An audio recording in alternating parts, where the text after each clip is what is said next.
ሙዜ ትክክለኛ ነገር ዛሬ ተናገረች። ትክክል ያው የተሰማትን ተናግራለች። በጣም ትክክለኛ ነገር ነው።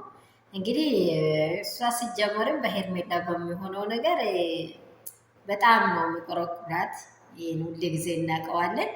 በእርግጠኝነት እውነት ያለ ነው ያወረችው ነገር በጣም ነው የሚደግፋሉ። መቶ እጥፍ እደግፋሉ። ምን እሱ ፈቅዶና ወዶ ያልመጣውን ነገር እናንተ ጎትኩታችሁ እናንተ አምጥታችሁ እናንተ እንደዚህ አድርጋችሁ ነገ የእነርሱን ህይወት እናንተ አትኖሩም። መቼም ቢሆን የሄርሜላንና የአብርሃምን ህይወት እናንተ አትኖሩም። የሩታንና የአብርሃምን ህይወት እኛ አንኖርም። ያው ያለውን ነገር እናወራለን። ከዚህ ተመለሱ፣ ከዚህ ተቆጠቡ እንላለን እንጂ እኛ አንኖርም። የሚኖረው ክፉንም ደጉንም ራሱ ጨው ለራስ ስትጣፈጥ ይላል የሀገሬ ሰው። እንደዚህ ጨው ለራሱ ስትል ነው የምጣፍጠው፣ ለሌላ አይደለም። ለምን የሚመጥናችሁ ሰው ጋር ዋሉ፣ ከሚመጥናችሁ መንገድ ውጡ ማለት በጣም ትክክለኛ ሀሳብ ነው ያመጣችሁ።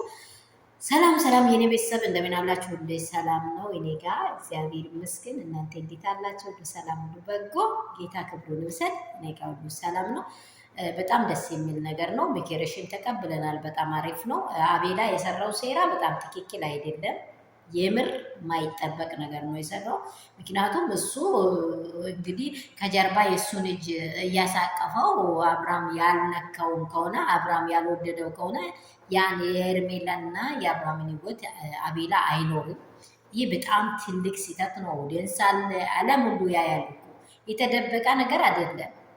ያለ ፍላጎቱ እንደመጣ ደግሞ አብርሃም ደግሞ ትክክለኛ ነገሩን አውርቷል። እንደዚህ ስፍራ ላይ ልገኝ አልችልም በዚህ ሰዓት በዚህ ወቅት ብሎ እርግጡን አውርቷል። ይህን በጉትጓታ አይሆንም። ፍቅር በግዴታ አይሆንም ብለዋል። ይሄ ነብሮ ነው ማን ነው የሚባለው? ሲሞኔ አልጠራው የጨበሬው ማለት ነው። ግን ትክክለኛ መንገድ ነው ያወረሹ። እውነት ትክክለኛ ህይወት ኖሩ። ትክክለኛ ህይወት ኖሩ። ስትኖሩ ለራሳችሁ ስትሉ ኖሩ።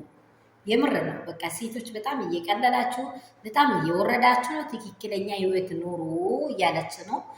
ሰውም ደግሞ አታድርጉት። በክፋት መንገድ ላይም ደግሞ አታድርጉ። ወንዶችም ወንድሞች ሴት እህቶቻችንን እንደዚህ ያለ ስፍራ ላይ አታገናኙ። መጥፎ ሀሳብ ነው እየሰራችሁ ያላችሁት ብላ ትክክል ነች ጊዜ